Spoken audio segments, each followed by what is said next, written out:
Welcome friends. आज हम discuss करेंगे एमएसपी, एमएसएमई और रिवॉल्यूशन। जितनी भी क्रांतियां हुई हैं इनसे रिलेटेड सारे एमसीक्यू करने वाले हैं। तो आई होप दिल थाम कर बैठ लीजिए और हम अपनी क्लास को शुरू करेंगे। ठीक है।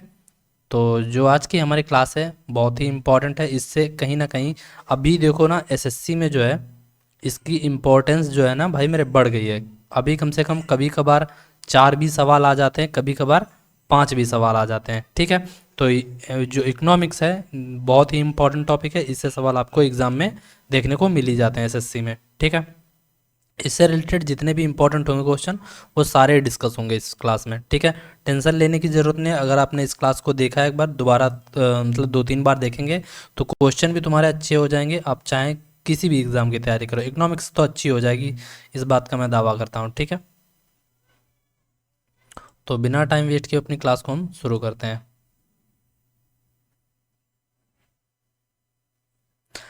जैसा कि हमारा पहला, देखो मैं पहले बोल रहा हूँ इसमें हिंदी में भले ही है, इंग्लिश में सॉरी, लेकिन इसको मैं हिंदी में हर क्वेश्चन को बोलता हूँ। ठीक है। ऐसा नहीं है कि मैं केवल इंग्लिश इंग्लिश में ही करवाता हूँ, नहीं हिंदी में भी बोलता हूँ। ठीक है। तो टेंशन लेने की ज़रूरत नहीं है। On the basis of investment and turnover, how much business comes in MSME. मतलब कहने का मतलब यह है कि एमएसएमई जो होता है, एमएसएमई का मतलब होता है जाकर minimum sorry micro small and medium enterprises. जितने भी छोटे छोटे उद्योग होते हैं वो एमएसएमई के अंतर्गत अंतर्गत आते हैं। एक और चीज़ याद रखना जाकर कि मैं क्या बोलने वाला था। हाँ, तो जैसे कि मैंने बोला कि मैं हिंदी में बोलता हूँ, इसका मतलब ये बिल्कुल भी नहीं है कि मतलब कि मैं उन चीज़ों को टाइप करवाऊँ। देखो ऐसा होता है, मैं यही कहूँगा कि इकोनॉमिक्स ना, आप इकोनॉमिक्स जो होती है इंग्लिश में पढ़ो, क्योंकि इकोनॉमिक्स इंग्लिश में समझना आसान है, हिंदी में थोड़ा सा कॉम्प्लिकेटेड, उसके वर्ड ही कभी तुम्हारे तुम्हारे समझ में नहीं आएंगे। मतलब थोड़े समझ सकते हो लेकिन ज़्यादा समझ नहीं सकते हो। चाहो तो कोशिश करके देख लो। तो on the basis of investment and turnover, यानी कि आपके निवेश और टर्नओवर मतलब कारोबार, कारोबार के आधार पर एमएसएमई में कितना बिजनेस आता है। समझ में आया कि एमएसएमई में सॉरी इन्वेस्टमेंट और टर्नओवर यानी कि निवेश और कारोबार के आधार पर कितना इसमें बिजनेस आता है। तो आप कहेंगे लगभग लगभग 65 मिलियन के करीब, 65 मिलियन के करीब इसमें एमएसएमई में इन्वेस्टमेंट और टर्नओवर के आधार पर बिजनेस आता है। बात पल्ले पड़ गई। तो इसका ऑप्शन ए करेक्ट है। चलते हैं अगले सवाल की तरफ। On the basis of investment and turnover, how much percentage of India's GDP और national income comes in MSME. मतलब ये कहने का है कि एमएसएमई में जो है भारत की राष्ट्रीय आय अथवा जीडीपी का कितना प्रतिशत जो है वो इसमें इन्वेस्टमेंट और टर्नओवर के आधार पर इसमें कितना प्रतिशत आता है। समझ में आया? मैं एक बार फिर रिपीट कर रहा हूँ क्वेश्चन।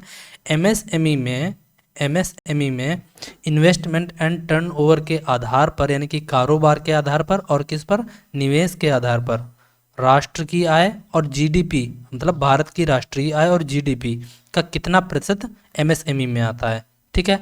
तो आप कहेंगे 48, 30, 40, 64, 30% होगा। कितना होगा? 30%। ऑप्शन इसका बी करेक्ट है। चलते हैं अगले सवाल की तरफ। On the basis of investment and turnover, how much percentage of India's export in MSME. मतलब कहने का भाई मेरा यह है कि एमएसएमई में इंडिया का कितना प्रतिशत भाग है जो एक्सपोर्ट किया जाता है, यानी कि एक्सपोर्ट का मतलब यहाँ से बाहर जाता है। ठीक है। और किसके आधार पर? निवेश और टर्नओवर के आधार पर। बात पल्ले पड़ी। निवेश और टर्नओवर के आधार पर एमएसएमई में इंडिया का कितना प्रतिशत भाग बाहर विदेश यानी कि जाता है।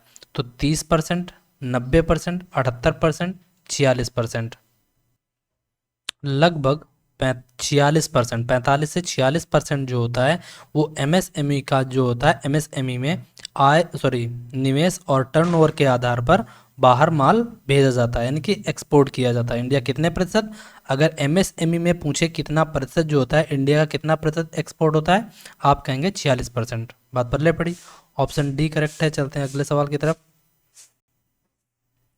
What is the limit of annual turnover for medium enterprises, यानी कि मध्यम उद्योग के लिए वार्षिक कारोबार की लिमिट कितनी है, यानी कि मध्यम उद्योग के लिए यानी कि मीडियम इंटरप्राइजेस के लिए एनुअल टर्नओवर की लिमिट कितनी है जाकर आपको बताना है।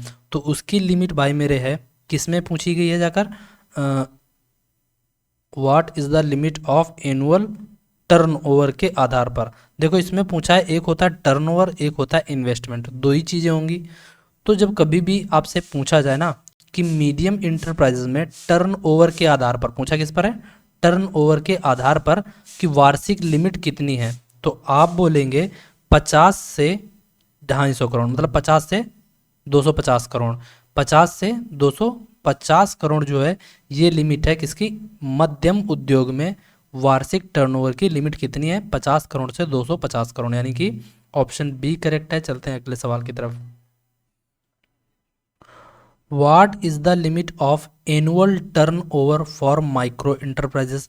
माइक्रो इंटरप्राइजेस यानी कि सूक्ष्म उद्योग के लिए वार्षिक कारोबार की लिमिट कितनी है, सूक्ष्म उद्योग में पूछा है। अब सूक्ष्म उद्योग में जब कभी भी आपसे टर्नओवर पूछेगा तो लगभग 5 करोड़ तक, कितना, 5 करोड़ तक आप उसमें क्या कर सकते हैं, जाकर कारोबार कर सकते हैं, जो कि आते किसमें, 5 करोड़ तक का कारोबार माइक्रो इंटरप्राइजेस में आता है। बात पल्ले पड़ी, ऑप्शन इसका ए करेक्ट है। चलते हैं अगले सवाल की तरफ। What is the limit of annual turnover for small enterprises, यानी छोटे छोटे बिजनेस के लिए वार्षिक कारोबार की लिमिट कितनी है, छोटे छोटे बिजनेस के लिए वार्षिक कारोबार की लिमिट कितनी है, तो आप कहेंगे 5 से 50 करोड़, 5 से 50 करोड़ तक का आप कारोबार कर सकते हैं स्मॉल इंटरप्राइजेस में। बात पल्ले पड़ी, तो ऑप्शन सी करेक्ट हो जाता है। चलते हैं अगले सवाल की तरफ। In India business with investment up to ₹1 crore and turnover up to 5 crore are known as. अब देखो ये CGL में सवाल ये पूछा गया है, ठीक है, आपसे पूछा भाई मेरे ये है इसमें सवाल में कि भारत में जो है ना बिजनेस अगर करना है तो इन्वेस्टमेंट कितने का, 1 करोड़ से 10 करोड़ तक का क्या कर दीजिए, सॉरी दूसरा सवाल मैंने पढ़ दिया। भारत में business with investment up to 1 crore, मतलब कि 1 करोड़ तक का आप इन्वेस्टमेंट करके कारोबार कितने कर सकते हैं, 5 करोड़ तक। ये किस इंटरप्राइजेज में आता है, आपसे ऐसे ही डायरेक्टली सवाल पूछा जाएगा कि भाई साहब भारत में बिजनेस जो किया जाता है आप 1 करोड़ रुपए तक लगाकर 5 करोड़ तक का कारोबार कर सकते हैं, तो ये किस में आता है, tiny enterprises, small enterprises, micro enterprises, medium enterprises. तो जब कभी आपसे पूछा जाए अप टू 1 करोड़ तक, तो 1 करोड़ तक की इन्वेस्टमेंट को माइक्रो में रखा जाता है, किसमें, micro enterprises. Option third correct हो जाएगा। चलते हैं अगले सवाल की तरफ। अगला सवाल भी ऐसा ही है कि आप 1 करोड़ तक का क्या कर सकते, 1 से 10 करोड़ तक का आप इन्वेस्टमेंट करिए और 5 करोड़ से 50 करोड़ तक का कारोबार कर सकते हैं, यानी कि इन्वेस्टमेंट आपने 1 से 10 करोड़ तक का कर लिया और कारोबार कितने का करना है, 5 करोड़ से 50 करोड़, ठीक है। तो ये किस में आता है कि 1 करोड़ से 10 करोड़ का इन्वेस्टमेंट और टर्नओवर कितना होना चाहिए, 5 से 50 करोड़। ये आता है स्मॉल बिजनेस में, किस में आता है, स्मॉल बिजनेस में। बात पल्ले पड़ी, देखो सबसे छोटा आता होता है माइक्रो, उसके बाद आता है स्मॉल, उसके बाद आता है मीडियम। बात पल्ले पड़ी, ठीक है। तो इसमें 3 ही चीज़ें देखने को मिलेंगी, या तो माइक्रो, स्मॉल और मीडियम, इसके अलावा कुछ भी नहीं। तो इसका जो आंसर हो जाएगा वो small enterprises, option second correct है। अगले सवाल में क्या कहता है, सेम सवाल, मतलब सेम नहीं है, बस वैसे ही है। अगर आपका इन्वेस्टमेंट क्या है, अगर आप इन्वेस्टमेंट 10 करोड़ से 50 करोड़ तक करें और कारोबार लगभग 50 करोड़ से लेकर 250 करोड़ तक करें, तो जब आप इन्वेस्टमेंट 10 से 50 करोड़ कर रहे हैं और कारोबार कितना कर रहे हैं, 50 से 250 करोड़, तो ये आता है मीडियम इंटरप्राइजेस में, यानी कि माध्यम उद्योग में। ऑप्शन फोर्थ करेक्ट है। चलते हैं अगले सवाल की तरफ। अगला सवाल हमारा क्या है, the head quarter of commission for agriculture cost and price situated, यानी कि कृषि तो आपसे पूछा जाता है कि the head quarter of commission for agriculture cost and price, मतलब कि ये जो कमीशन से लेकर यहाँ तक लिखा हुआ है ना प्राइस तक, ये शॉर्ट फॉर्म होती है CACP। तो आपसे डायरेक्टली पूछा जाता है कि सीएसीपी का हेडक्वार्टर कहाँ स्थित है। तो सीएसीपी का जो हेडक्वार्टर है वो स्थित कहाँ है भाई मेरे, दिल्ली में। कहाँ इसको हेडक्वार्टर है ये, दिल्ली में। इसकी स्थापना कब हुई थी सीएसीपी की, 1965 में हुई थी, ठीक है। और आपसे पूछा जाएगा कि the headquarter of commission for agriculture cost and price, full form भी दे सकता है, शॉर्ट फॉर्म भी दे सकता है, राइट। फुल फॉर्म, सी से कमीशन, ए से एग्रीकल्चर, सी से कॉस्ट, पी से price. Commission for agriculture cost and price, commission for agriculture cost and price, याद रखेंगे। इसका हेडक्वार्टर नई दिल्ली में है, ठीक है। स्थापना कभी थी, 1965 में। चलते हैं अगले सवाल की तरफ। मिनिमम, यहाँ पर और नहीं और होना चाहिए, मिनिमम, हाँ ठीक है, मिनिमम और मिनिमम अथवा guarantee price of sugar cane is called, यानी कि जो एक न्यूनतम जो होता है, एक गारंटी कीमत होती है किसकी, गन्ने की, गन्ने की न्यूनतम न्यूनतम कीमत कह लीजिए, या फिर यानी कि गन्ने की बोलते हैं गारंटी कीमत को क्या बोलते हैं, तो गारंटी कीमत जो गन्ने की बोली जाती है उसको बोलते हैं fair and remunerative price, fair and remunerative price, जिसका शॉर्ट फॉर्म बोला जाता है एफ आर पी। क्या बोला जाता है, एफ आर पी, मिनिमम और guarantee price of sugar cane is called F R P, minimum और guarantee price of sugar cane is called F R P. F से मतलब होता है फेयर, एंड आर से होता है रिम्यूनरेटिव, और पी से प्राइस। तो आपको एफ और आर, आर याद रखना है, एफ से फेयर, आर से रिम्यूनरेटिव। समझ में आ गया ना, तो जाहिर सी बात इसका आंसर सी हो जाएगा। चलते हैं अगले सवाल की तरफ। MSP and FRP are recommended by, जो एमएसपी और एफआरपी होता है यानी कि minimum support price. Minimum support price क्या होता है, जैसे कि किसान जो भी फसलें उगाते हैं तो उसकी एक न्यूनतम कीमत निर्धारित कर दी जाती है कि इस पर लिया ही जाएगा, आपका मतलब कि आपका अनाज इतने पर लिया ही लिया जाएगा। सरकार उसको डिसाइड करती है, सरकार नहीं, इसके लिए एक अलग से कमीशन होता है, मैंने बोला है, जो अभी आगे खुद ही पता चल जाएगा, क्वेश्चन करेंगे तब समझ में आएगा, ठीक है। तो एमएसपी एंड जो एफआरपी होता है, फेयर एंड रिम्यूनरेटेड प्राइस, जो रिकमेंड किए जाते हैं भाई मेरे, किसके द्वारा रिकमेंड किए जाते हैं, तो रिकमेंड जो किए जाते हैं एमएसपी और एफआरपी, वो अभी हमने सीएसीपी पढ़ा था, commission for agriculture and cost and price के द्वारा रिकमेंड किए जाते हैं, ठीक है। ऑप्शन इसका थर्ड करेक्ट है। और सीएसीपी की स्थापना भाई मेरे कब हुई थी, अभी मैंने बताया था, आप इसका जवाब कमेंट बॉक्स में देंगे। चलते हैं अगले सवाल की तरफ।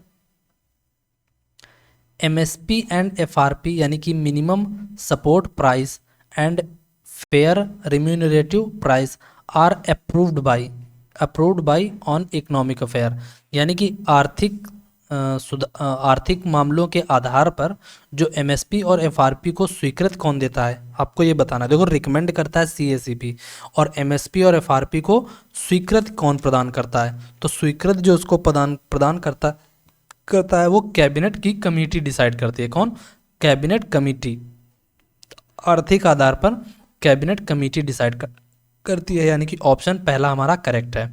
ऑप्शन पहला हमारा बताता है कि एमएसपी एंड एफआरपी जो अप्रूव किया जाता है वो कैबिनेट कमेटी के आधार पर किया जाता है, राइट। पहला ऑप्शन करेक्ट है। चलते हैं अगले सवाल की तरफ।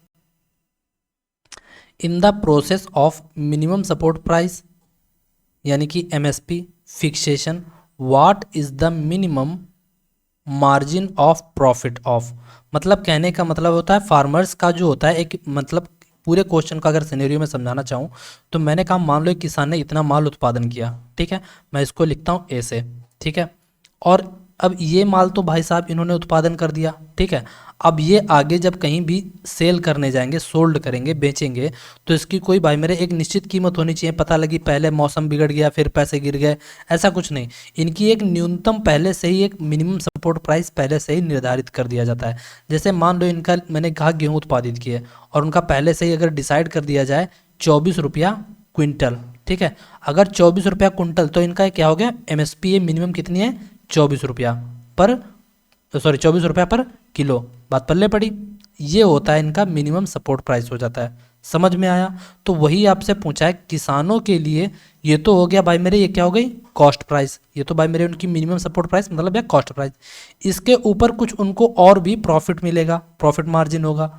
तो प्रॉफिट मार्जिन भाई मेरे पूछा है कितना होगा, यानी कि एक in the process of minimum support price, यानी कि एमएसपी जो होता है, एमएसपी फिक्स करने के बाद उसका एक मिनिमम मार्जिन मिलता है, प्रॉफिट मिलता है फार्मर्स को, वो कितना मार्जिन मिलता है, समझ रहे हो कि नहीं। कॉस्ट तो मिलती है लेकिन इसके ऊपर जो प्रॉफिट मार्जिन मिलता है वो भाई मेरे कितना है, तो आप कहेंगे 50%। कितना बताएंगे, 50% मार्जिन मिलेगा, एमएसपी के ऊपर 50% मार्जिन भी मिलता है किसानों को। ठीक है, ऑप्शन ए करेक्ट है। चलते हैं अगले सवाल की तरफ। अब यहाँ से जितनी भी हैं सब क्रांति हैं, जितने भी इम्पोर्टेंट क्वेश्चन हैं क्रांति से रिलेटेड वो भी सारे इसमें कवर हो जाएंगे। अगला सवाल हमारा क्या है कि पिंक रिवॉल्यूशन जो है किससे रिलेटेड है, तो पिंक रिवॉल्यूशन जो है किससे रिलेट करती है, यानी कि गुलाबी क्रांति किससे रिलेट करती है, तो गुलाबी क्रांति जो है किससे संबंधित है, तो गुलाबी क्रांति जो संबंधित है ओनियन से, झींगा से, फार्मास्यूटिकल से, ऑल ऑफ द एबोव। तो देखो पिंक जो क्रांति है वो ओनियन से भी, पॉन से भी, फार्मास्यूटिकल से भी।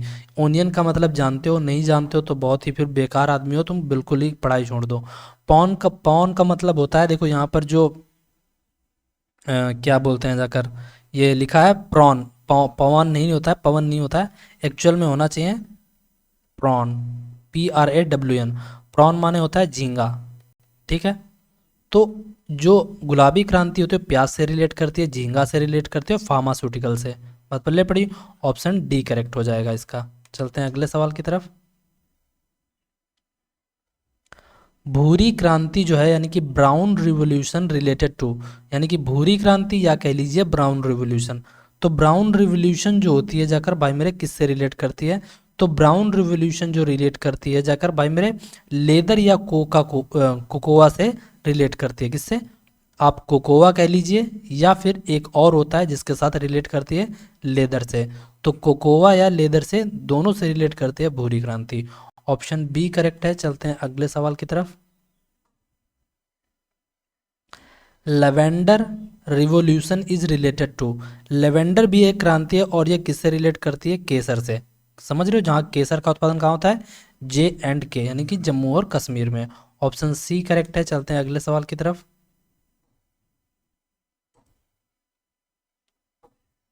Who is the father of the blue revolution in India, Bharat में जो नीली क्रांति होती है तो नीली क्रांति के पिता जो है, नीली क्रांति के पिता किसे कहा जाता है, तो आपको पहले तो ये पता होना चाहिए कि ब्लू रिवॉल्यूशन रिलेट किससे करती है, तो ब्लू रिवॉल्यूशन रिलेट करती है फिशेस से यानी कि मछलियों से।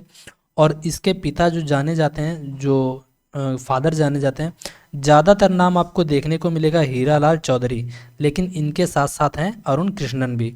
तो आपको दोनों को याद रखना है, अरुण कृष्णन और हीरालाल चौधरी। तो ऑप्शन यानी कि ये करेक्ट हो जाएगा, यानी ऑप्शन सेकंड करेक्ट है, बोथ 3 और 4। अगला सवाल हमारा क्या है, who is the father of red revolution. अब लाल क्रांति भाई मेरे किससे रिलेट करती है, तो लाल जो क्रांति होती है हमारी, ये रिलेट करती है, देखो कितनी चीज़ों से, मीट और ऑरेंज और टोमेटो। तो लाल क्रांति जो है वो मीट, ऑरेंज और टोमेटो से रिलेट करती है। आपको बताना है इसके पिता कौन होंगे, तो आपको याद रखना है मीट जहाँ पर आ जाए तो मीट रिलेट करना तिवारी से। तो विशाल तिवारी जो हैं इसके क्या बोलते हैं जाकर, लाल क्रांति के पिता कहे जाते हैं। ठीक है, चलते हैं अगले सवाल की तरफ।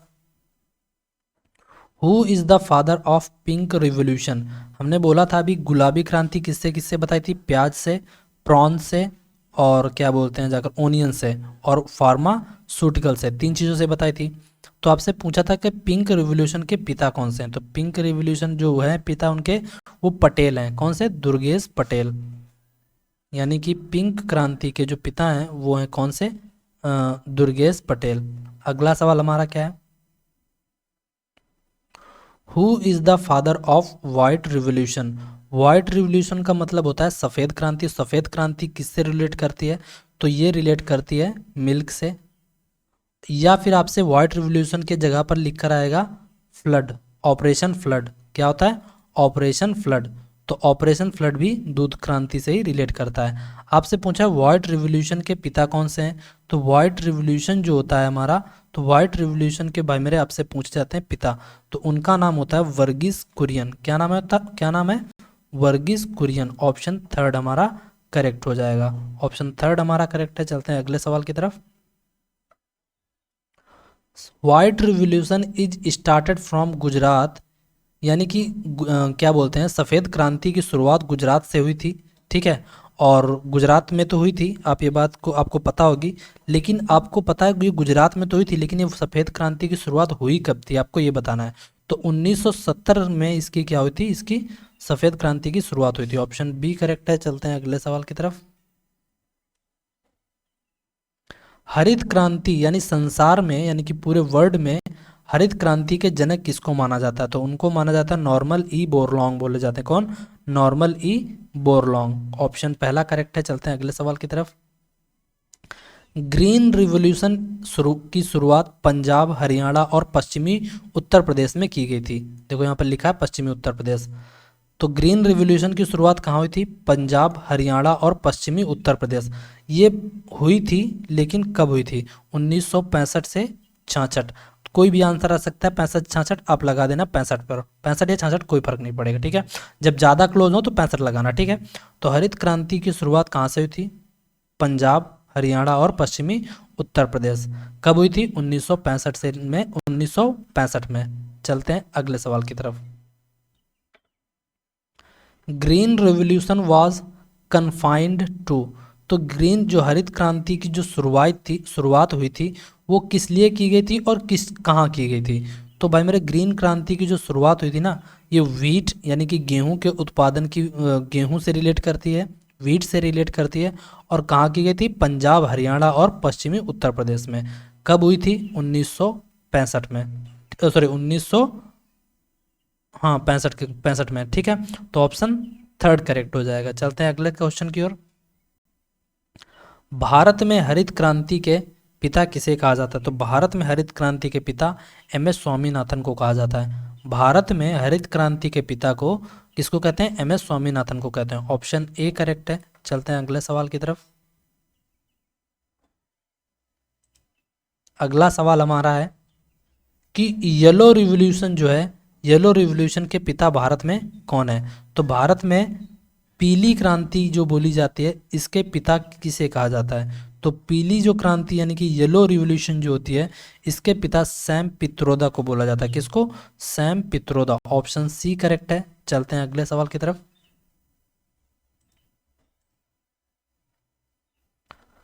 नीली क्रांति भारत में इसके पिता कौन कहे जाते हैं? यानी कि नीली क्रांति के पिता किसे कहा जाता है, आपसे पूछा जाएगा। मैंने बोला था हीरालाल चौधरी आएगा या फिर अरुण कृष्णन बोला जाएगा। आपको यहाँ पर देखो अरुण कृष्णन दिख रहे हैं? नहीं, मोस्टली आपको हीरालाल चौधरी दिखेंगे, इसीलिए इसका फोर्थ करेक्ट आंसर हो जाएगा। चलते हैं अगले सवाल की तरफ। Green revolution is related to, हरित क्रांति किससे रिलेट करती है? तो हरित क्रांति जो रिलेट करती है गेहूं से। ऑप्शन फोर्थ करेक्ट है। चलते हैं अगले सवाल की तरफ। सफ़ेद क्रांति किससे संबंधित है? तो सफ़ेद क्रांति दूध से संबंधित है, या फिर बोला जाएगा ऑपरेशन फ्लड। ठीक है, तो इसका आंसर कौन सा हो गया? थर्ड। चलते हैं अगले सवाल की तरफ। The term operation flood is associated with, यानी कि जो एक टर्म दी हुई है ऑपरेशन फ्लड, तो ऑपरेशन फ्लड जो टर्म है ये किससे रिलेट करती है, किससे संबंधित है? आप कहेंगे ऑपरेशन फ्लड जो है ये व्हाइट रिवॉल्यूशन से रिलेट करता है। मैंने बोला ना कि जितने भी हर प्रकार का अगर कोई भी क्वेश्चन इससे रिलेट करता है वो सारे क्वेश्चन इस क्लास में होंगे। ठीक है, तो बेधड़क आप इस क्लास को करिए, डोंट वरी, आपको चिंता करने की जरूरत नहीं। आप बस चैनल को सब्सक्राइब कर लें, बेल आइकन को प्रेस कर लें और लाइक करें और कमेंट कीजिए। White revolution is related with, तो सफ़ेद क्रांति मैंने बोला था कि दूध से रिलेट करती है प्रोजेक्ट व्हाइट से। ठीक है, प्रोजेक्ट व्हाइट से। ऑप्शन ए करेक्ट है। चलते हैं अगले सवाल की तरफ।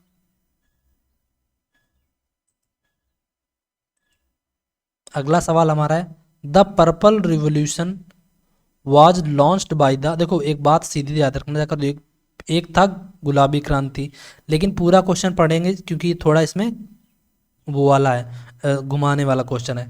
The purple revolution was launched by the union ministry of science and technology in Jammu and Kashmir. अब यहाँ पर जो गुलाबी क्रांति बोली है जम्मू कश्मीर में जो लॉन्च की गई थी union ministry of science and technology के द्वारा, ठीक है। This revolution is related to cultivation of which crop. अब यह क्रांति जो है किस फसल से संबंधित है, समझ रहे हो।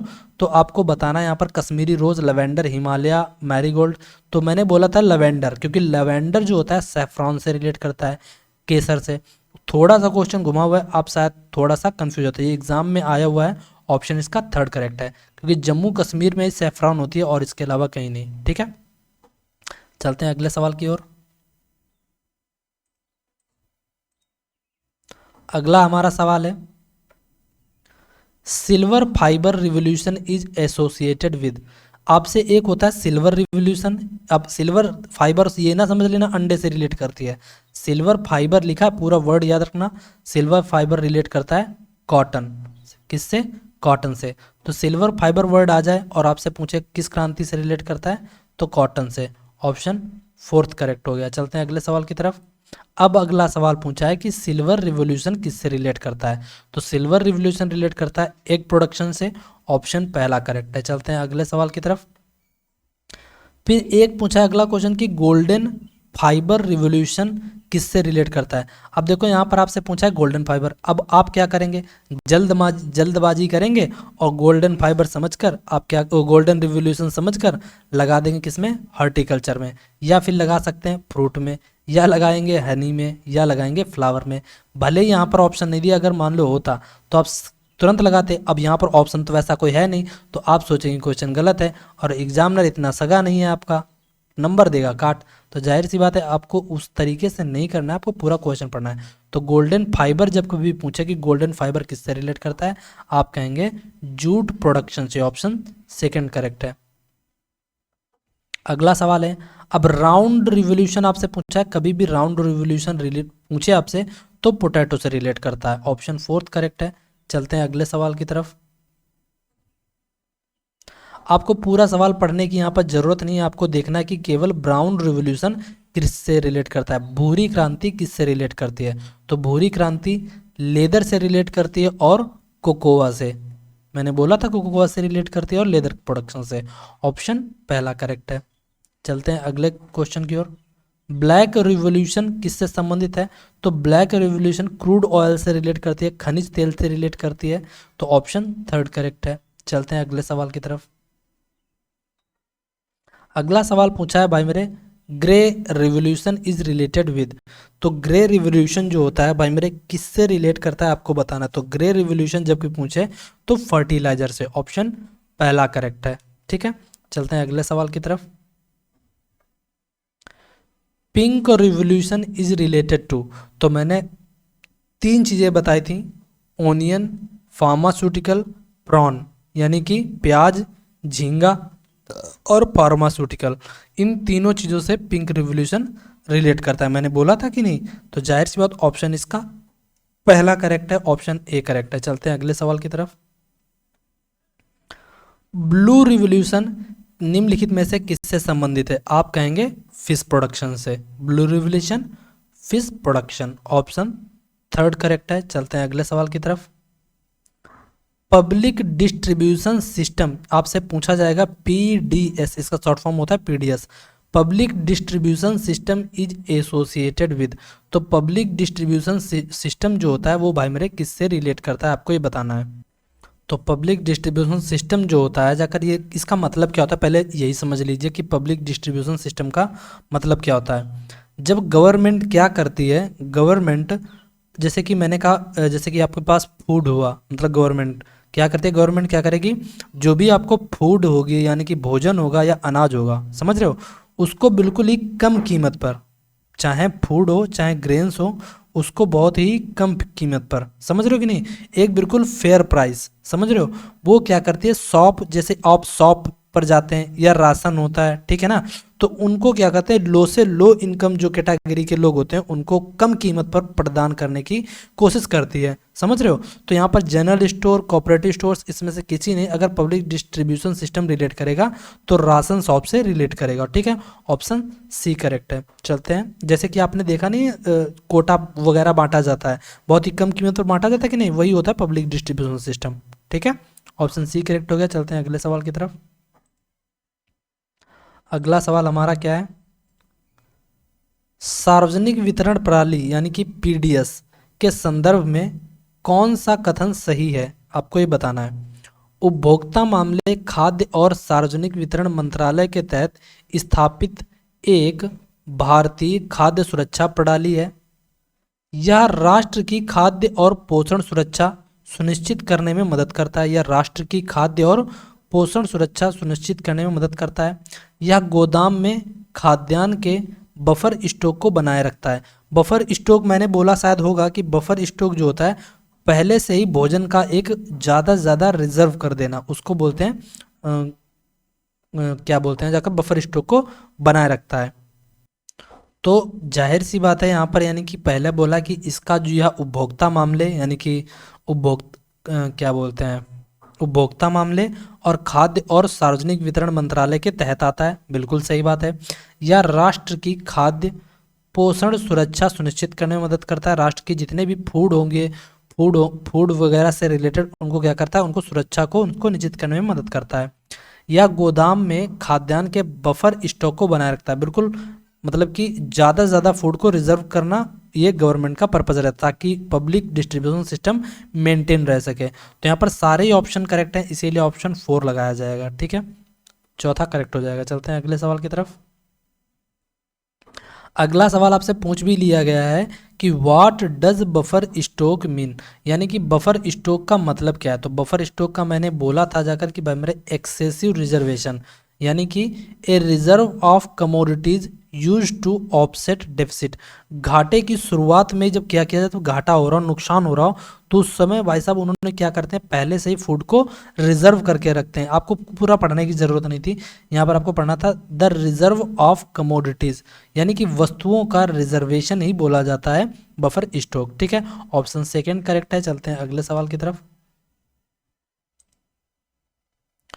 निम्नलिखित में से कौन सा एक CACP का करेक्ट फुल फॉर्म है। तो CACP यानी कि मैंने बोला था commission for agriculture cost and price, बोला था कि नहीं। तो commission for agriculture cost and price, option third correct है। ठीक है, थर्ड ऑप्शन करेक्ट है। चलते हैं अगले सवाल की तरफ। अगला सवाल हमारा क्या है, आपसे पूछा कुछ नहीं है, डायरेक्टली आपसे ये बताना है आपको। The commission for agriculture cost and price यानी कि CACP। तो CACP जो CACP यानी कि बात करें तो CACP को भाई साहब इसकी स्थापना कब की गई थी, पूरा पढ़ने की ज़रूरत नहीं है। जनवरी 1965 में CACP की स्थापना की गई थी। ठीक है, चलते हैं अगले सवाल की तरफ। Minimum support price guaranteed the farmers with. अब मैंने बोला था मिनिमम सपोर्ट प्राइस क्या होता है, बिल्कुल ही एक बिल्कुल फ्लोर प्राइस निश्चित किया जाता है। क्या किया जाता है, बिल्कुल उसकी एक न्यूनतम कीमत निर्धारित कर दी जाती है ताकि फार्मर्स को जैसे जब क्या बोलते हैं अनाज बेचने आए तो उनको प्रॉब्लम ना हो, और उसके ऊपर कुछ 50% मार्जिन भी रखा जाता है। ठीक है, चलते हैं अगले सवाल की तरफ। ऑप्शन इसका सी करेक्ट है। Who fixes the minimum support price for the crops.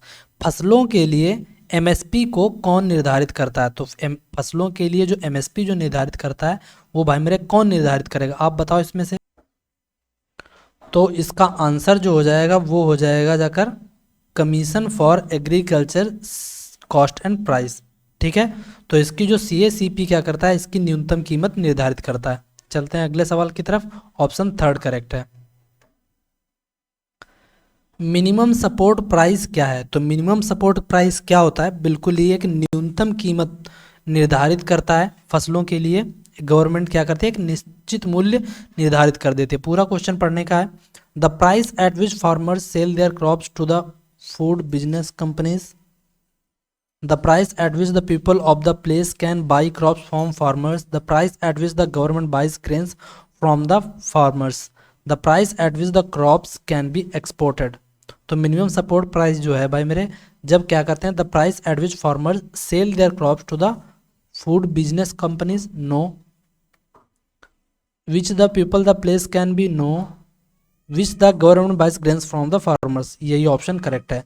भाई मिनिमम सपोर्ट प्राइस क्या करता है, उनसे सस्ते में खरीदती है, बाद मतलब कि एक फिक्स कीमत पर खरीद लेती है 50% मार्जिन के साथ, उसके बाद आप राशन लेने जाते हो वही आपको उसमें फिर सस्ता देते हैं, सीधी सी बात है। तो मिनिमम सपोर्ट प्राइस इसको बोलते हैं, ऑप्शन थर्ड करेक्ट है। चलते हैं अगले सवाल की तरफ। एमएसपी को भारत में कब इंट्रोड्यूस किया गया था, एमएसपी की जो शुरुआत हुई थी भारत में कब हुई थी? तो एमएसपी की जो शुरुआत हुई थी वो, एमएसपी की शुरुआत जो इंडिया में हुई थी, तो इसकी जो शुरुआत हुई थी एमएसपी की इंडिया में, ये हुई थी 1966 में। ऑप्शन पहला करेक्ट है। चलते हैं अगले सवाल की तरफ। Which of the following organization approve the fair and remunerative price, यानी कि एफआरपी को कौन सा संगठन क्या करता है, उसकी स्वीकृति देता है? तो आपको मैंने बताया था कि cabinet committee on economic affair जो होती है जाकर इसको क्या करती है, जाकर एफआरपी को अप्रूवल करती है, उसका स्वीकृति देती है। The fair and remunerative price of sugar cane is approved by, अभी सेम सवाल है तो बात जाहिर सी बात है cabinet committee on economic affair. Option पहला ही करेक्ट है। चलते हैं अगले सवाल की तरफ। The government provides minimum support price to how many crops, देखो यहाँ पर इसमें दो तरीके के सवाल आएंगे, मैं पहले बता रहा हूँ।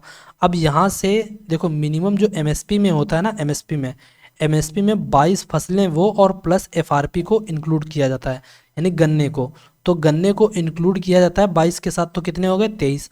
अगर ये कह दे कि एफआरपी को छोड़कर तब आप लगाएंगे 22। अगर एफआरपी जब आपसे डायरेक्ट पूछे कि एमएसपी, तो एमएसपी का मतलब है 23 से, तो आप कितनी लगाएंगे फसलें 23, एमएसपी में 23 फसलें आती हैं, ठीक है। चलते हैं अगले सवाल की तरफ। The food corporation of India यानी कि FCI purchase wheat and rice from the farmers, यानी किसानों से गेहूं और चावल फूड कॉरपोरेशन ऑफ इंडिया खरीदती है इन स्टेट राज्यों में where where there is surplus production, जहां मतलब अतिरिक्त उत्पादन होता है, ज़्यादा उत्पादन होता है।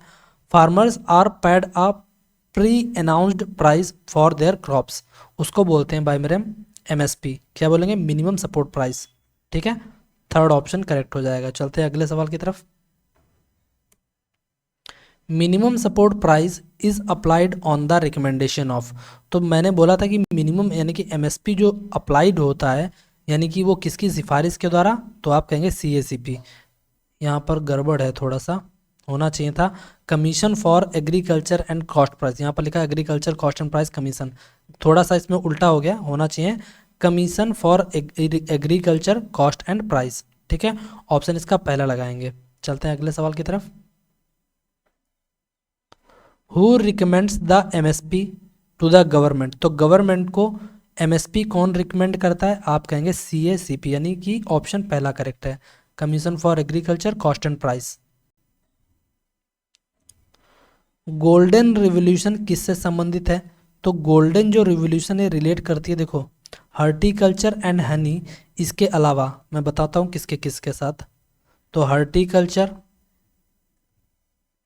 फ्रूट, हनी, फ्लावर, यानी बागवानी, फल, शहद और फूल, चारों से रिलेट करता है हमारा सुनहरी क्रांति, ठीक है। तो ऑप्शन इसका कौन सा करेक्ट है यहाँ पर, फोर्थ। चलते हैं अगले सवाल की तरफ।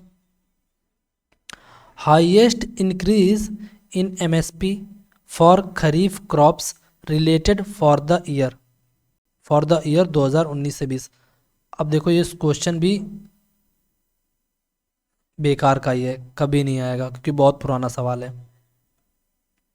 What is yellow revolution in India associated with, अब मैंने बोला था पीली क्रांति जो है ऑयल सीड से रिलेट करती है, ऑप्शन 4 करेक्ट हो जाएगा। अगला सवाल हमारा है, rural infrastructure development fund was instituted by which of the following, यानी कहने का मतलब है RIDF जो है इसका गठन किसके द्वारा किया गया था, आप कहेंगे national bank for agriculture and rural development, समझ रहे हो, नाबार्ड के द्वारा। और अगर पूछ रहे हैं नाबार्ड की स्थापना कब हुई थी, तो 12 जुलाई 1982 को, ठीक है, जिसका हेडक्वार्टर मुंबई में है, ठीक है। और ठीक है, ऑप्शन पहला करेक्ट है। चलते हैं अगले सवाल की तरफ।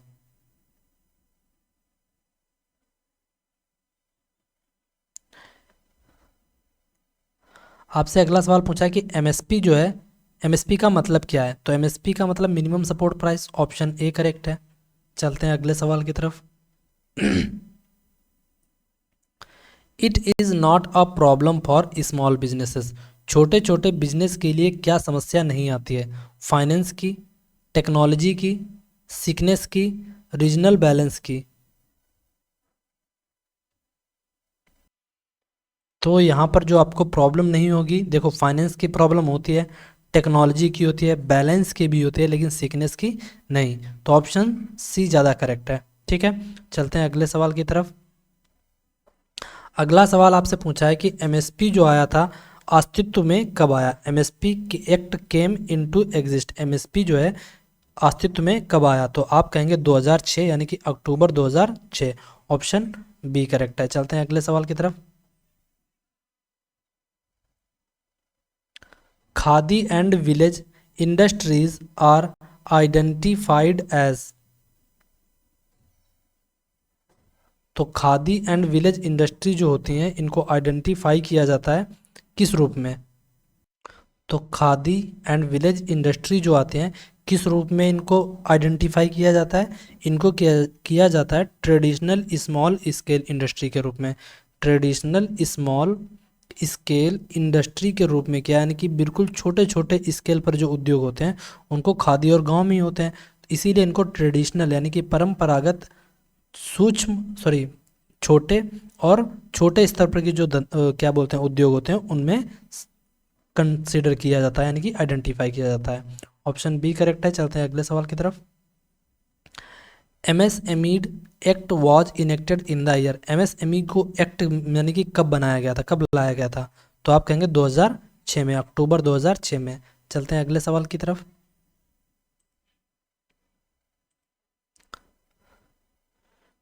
Which ministry recently October 2021 launched an e-national level awareness program called संभव इन इंडिया? मतलब कि किस मंत्रालय ने संभव पोर्टल को भारत में लॉन्च किया? आपसे डायरेक्टली, वैसे तो ये उसका सवाल है, क्या बोलते हैं जाकर मतलब इसमें नहीं आता है वो उसमें क्या बोलते हैं जाकर रिलेट, लेकिन इसी से ही करता है। तो जो संभव पोर्टल है टेक्नोलॉजी से रिलेट करता है, इसीलिए the ministry of electronics and information technology से रिलेट करता है। ऑप्शन फोर्थ करेक्ट है, लेकिन बता दिया, लेकिन ये इसमें काम का नहीं था, ये पता नहीं कहाँ से आ गए। उद्यमी हेल्पलाइन इज फॉर। तो उद्यमी जो हेल्पलाइन है ये भाई मेरे किसके लिए है? उद्यमी हेल्पलाइन है क्या और ये किसके लिए है? तो एक्चुअल में जो उद्यमी हेल्पलाइन है ये क्या बोलते हैं जाकर, ये आता है जाकर एमएसएमई के अंदर, किसके? Micro small and medium size enterprises के तहत। इसी को हम शॉर्ट फॉर्म में एमएसएमई बोलते हैं। तो उद्यमी हेल्पलाइन जो है एमएसएमई के अंतर्गत आता है। चलते हैं अगले सवाल की तरफ। Till today small scale and cottage industries are facing problem. यानी कि आज तक की अगर बात करें तो छोटे जो छोटे स्तर पर जो झोपड़ी वाली जो उद्योग, छोटे छोटे स्तर पर जो जो उद्योग होते हैं वो किस चीज़ की समस्या को फेस कर रहे हैं? तो देखो रॉ मटेरियल को फेस करना पड़ रहा है, बेचने को भी उनको सेल फेस करना पड़ रहा है, हाई प्रोडक्शन कॉस्ट की कारण उनको सेल क्या बोलते हैं फेस करना पड़ रहा है प्रॉब्लम। तो ऑप्शन फोर्थ करेक्ट हो जाएगा। चलते हैं अगले सवाल की तरफ। In which of the following year the latest classification of MSME was done. तो जो एमएसएमई का जो रिसेंटली जो लास्ट जो लेटेस्ट क्लासिफिकेशन जो किया गया था वो 2020 में। चलते हैं अगले सवाल की तरफ।